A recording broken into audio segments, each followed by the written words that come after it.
Plusieurs milliers de membres de la CSN et de militants étaient réunis à Trois-Rivières samedi pour se mobiliser contre la privatisation des soins de santé au Québec. On en parle ce soir avec Caroline Senneville, la présidente de la CSN. Bonsoir, Madame Senneville. Bonsoir. On sait que le privé est présent en santé quand même depuis un certain temps au Québec, mais est-ce que vous ne sentez pas déjà une volonté de la part du ministre Dubé de vouloir arrêter cela, de vouloir arrêter l'expansion du privé en santé? Bien, je serais mitigée, oui, par rapport aux agences de placement. Puis d'ailleurs, voyez-vous, dans la mise à jour économique, le fait de retarder l'obligation de mettre fin aux agences de placement en santé, ça a été retardé de 6 mois. Ça nous coûte un demi-milliard de dollars. Alors, donc là, on s'est rendu compte que ça coûtait très cher et il y a une volonté. Il est sorti la semaine dernière en disant vouloir sevrer. Puis je ne sais pas si quelqu'un l'a rappelé à l'ordre, mais le lendemain... Quelqu'un l'a rappelé à l'ordre. Je ne sais pas. Je pose la question. Il a retiré son mot. On veut se sevrer du privé. Exact. Il l'a retiré. Il l'a retiré, mais c'est la bonne chose à faire. Parce que le privé fait partie du monde de la santé en ce moment. Mais la bonne chose à faire, c'est de se sevrer. Parce que le privé vient vampiriser nos ressources. Et la première ressource, c'est les hommes et les femmes qui y travaillent.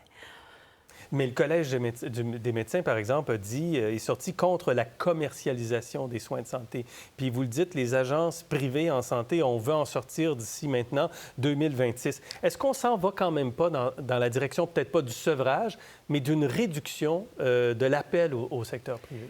En Ontario, c'est interdit pour les médecins de quitter le système public pour des soins médicalement requis. On devrait faire ça ici aussi? Il reste 14 médecins en Ontario qui ne pratiquent pas dans le public. Ici, bien, on a dépassé le 700. Ça fait partie des pistes de solutions, je pense.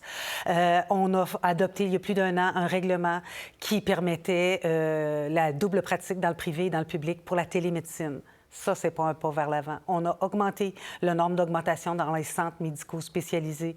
Alors, oui, c'est pour ça que je vous dis que c'est mitigé. Oui, je pense qu'il y a une prise de conscience à certains égards, puis à d'autres égards, bien, la prise de conscience est imparfaite, mais on est là pour ça. Qu'est-ce que vous pensez de la proposition de faire en sorte que les jeunes diplômés en médecine commencent qu'on oblige ces jeunes-là à commencer dans le réseau public? Bien, d'abord, je pense que c'est le symptôme à plus de 700 médecins là, qui ne sont pas dans le système public, là, c'est le symptôme que les choses vont mal.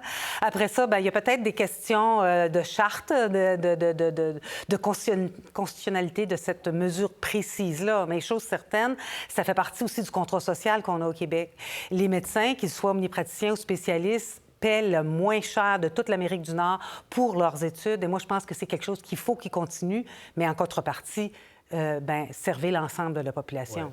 Mais en même temps, est-ce que ça ne fait pas partie du consensus de permettre aux médecins d'exercer un peu comme ils le veulent aussi? Si on les empêche de se désaffilier du secteur public ou du régime public, est-ce qu'on ne vient pas leur retirer un droit? Bien, en tout cas, il faudrait voir si c'est possible en Ontario, pourquoi c'est pas possible ici, je vous dirais. Et ce qu'il faut comprendre, c'est qu'à chaque fois qu'un médecin quitte le système public, les gens disent « Ah, bien, moi, si je prends un rendez-vous privé, ça va aller... Je libère une place dans le public. » Mais non, tu monopolises un médecin, tu monopolises une employée de bureau, tu monopolises une infirmière, puis peut-être même un préposé aux bénéficiaires, qui, eux, ne sont pas au public. Donc, c'est ça quand je dis que ça vient vampiriser.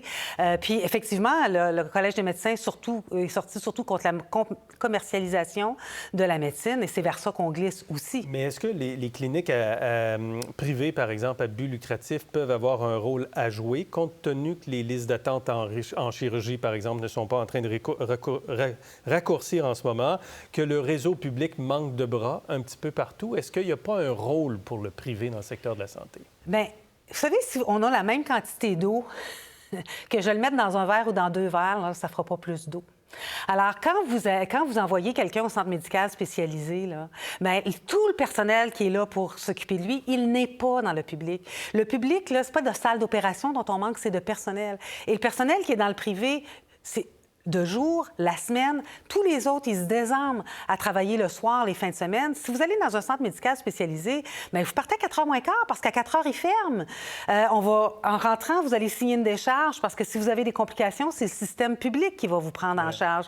On a vu aussi des cliniques médicales, des résidences pour personnes âgées ne plus faire leurs frais parce que le modèle d'affaires...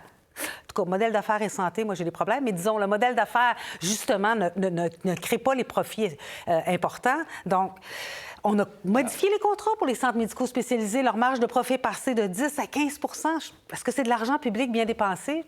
Mais réforme après réforme, depuis des décennies, on a l'impression qu'on échoue, qu'on n'y arrive pas. Qu'est-ce que vous proposez qui pourrait changer la donne, renverser la vapeur? Faire le vrai choix du secteur public, ne pas implanter des réformes en même temps que des coupures.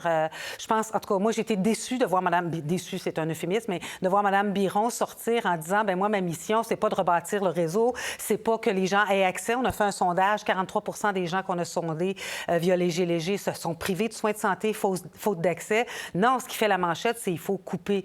Alors, Mais est-ce que vous avez des propositions sur les économies d'1 milliard de dollars que le gouvernement veut faire en santé à un moment où son déficit n'a jamais été aussi élevé? Bien, la moitié, le tiers du déficit, là, on va se le dire, c'est le 500 millions que les agences, le retard des agences. Mais le service public n'a jamais été soutenu. Ce qu'on a connu depuis les dernières décennies. Il n'y a jamais eu d'année où on se disait « Ah, bien, c'est important, puis on va investir. » On investit 2-3 ans, après ça, on coupe. C'est ce qu'on vit, là, d'ailleurs. C'est l'espèce de stop and go. Puis les directions d'hôpitaux, puis partout, vont vous dire... C'est comme un mammouth dans le budget du Québec, le secteur de la santé et des services sociaux. Puis l'autre mammouth à l'intérieur de ça, ce sont les salaires qui occupent une grosse place. C'est normal. Mais c'est normal que ce soit les salaires parce qu'on donne des services, on produit rien, on n'achète rien dans la santé, là. Un peu, oui, de l'équipement, tout ça, mais c'est ce qu'on fournit. À la CSN, on est une organisation de services, puis le pourcentage des salaires qu'on paye, c'est normal. On donne des services au monde. C'est comme un rouleau compresseur, à un moment donné, sur le plan des finances publiques. Comment on se sort de cela pour être capable de donner encore des services, compte tenu du vieillissement de la population, du poids que ça... En tout cas, ce que le privé a prouvé, là, bien, d'abord, les augmentations de salariales qu'on est allé chercher, elles étaient nécessaires pour garder le monde. Et je pense que l'exode qu'on a vécu, c'est parce que ça n'a pas été rendez-vous. On s'appauvrissait quand on était dans le secteur public. Première des choses. Puis, après ça, il faut créer un milieu de travail intéressant. Et ce que nos membres demandent, là, puis je dirais les médecins aussi, c'est qu'on leur donne le moyen de bien faire leur travail. Et ça prend une vision à long terme. Ça ne prend pas du stop and go. Il faut agir en prévention aussi. Il faut... Et arriver à des services. Oui, parce que de toute façon, la situation dans laquelle on est, on les paye, les services pareils. Qu'est-ce qu'on fait quand on a prime? On va chercher les agences, on va chercher les centres médicaux spécialisés et on les paye plus cher parce qu'on a négligé le service public. Alors, il faut donner un coup de barre et vraiment redresser le service public. Merci, Mme Senneville, d'avoir été avec nous ce soir. Merci beaucoup. Pour voir nos émissions en entier, rendez-vous sur la chaîne Ici RDI.